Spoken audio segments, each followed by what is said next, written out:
I'm Cameron Kemp, Director of the Center for Applied Research in Dementia.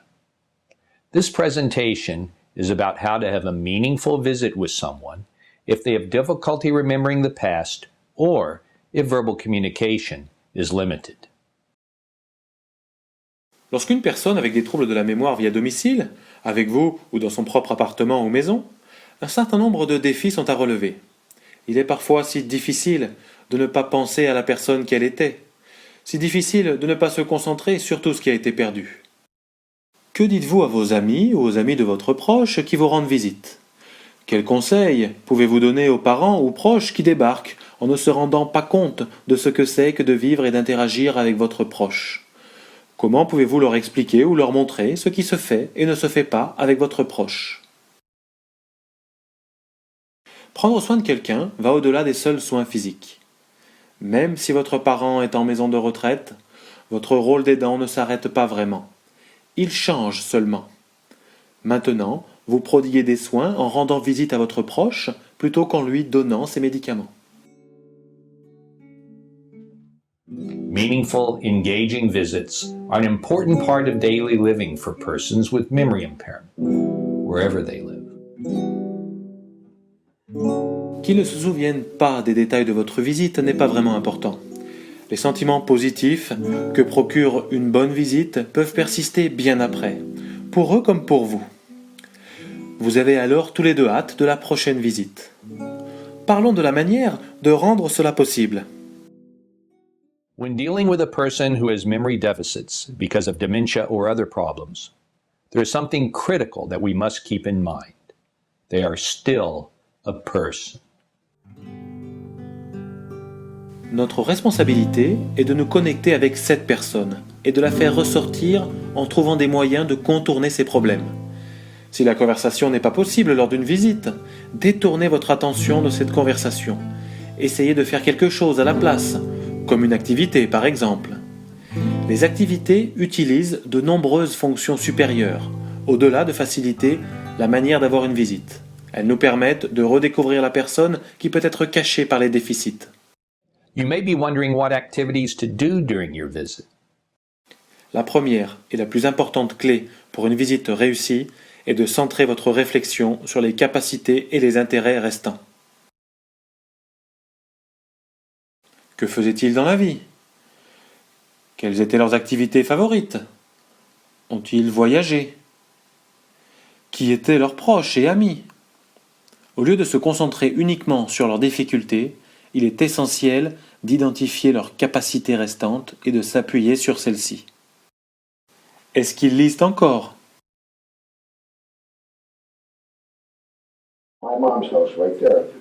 Peuvent-ils encore parler? Peuvent-ils encore marcher sans aide? Peuvent-ils toujours tenir des objets? Peuvent-ils montrer des choses? Peuvent-ils répondre à des questions? The second key to a successful visit is all in the approach. Activities, in general, could make a visit go more smoothly. La seule chose qui est importante est de permettre à votre proche de se sentir bien avec votre venue comme avec lui-même. The main thing to remember is that there is no right way or wrong way to do these activities. Si à la fin la personne est contente, c'est que l'activité comme la visite était bonne. We have developed a way of making and presenting activities for persons with memory impairment. Our focus is working with strengths and abilities that remain, finding the person behind the memory problems, engaging the individual, and letting everyone involved have a feeling of success and accomplishment.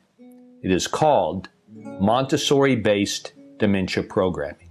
This approach is based on the work of Maria Montessori, a physician in Italy working in the early part of the 20th century. She called her approach the Montessori method. This method was originally used with disadvantaged children to provide them with opportunities to successfully and meaningfully interact with their environments. Adapting this approach to fit older adults with memory impairments results in meaningful activities to enhance the quality of their visits. Here are some examples of guiding principles we use when designing activities using Montessori-based dementia programming. Essayez d'utiliser du matériel pouvant être attrapé et manipulé. Donnez le choix à la personne à chaque fois que c'est possible. Toujours commencer par montrer à la personne ce qu'il y a à faire avant de lui demander de le faire.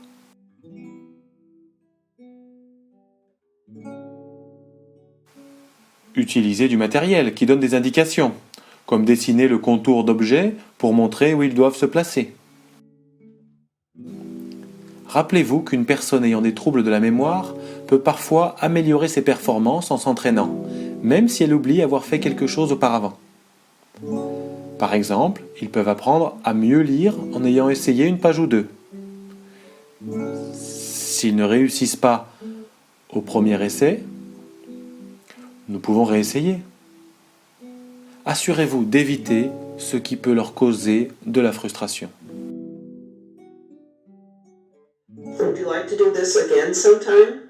Maybe. It may take a few tries before you find an activity your loved one really relates to.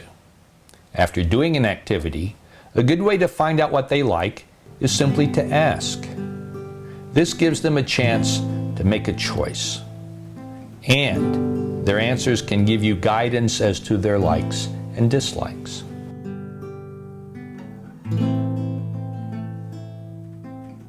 I'm Cameron Kemp.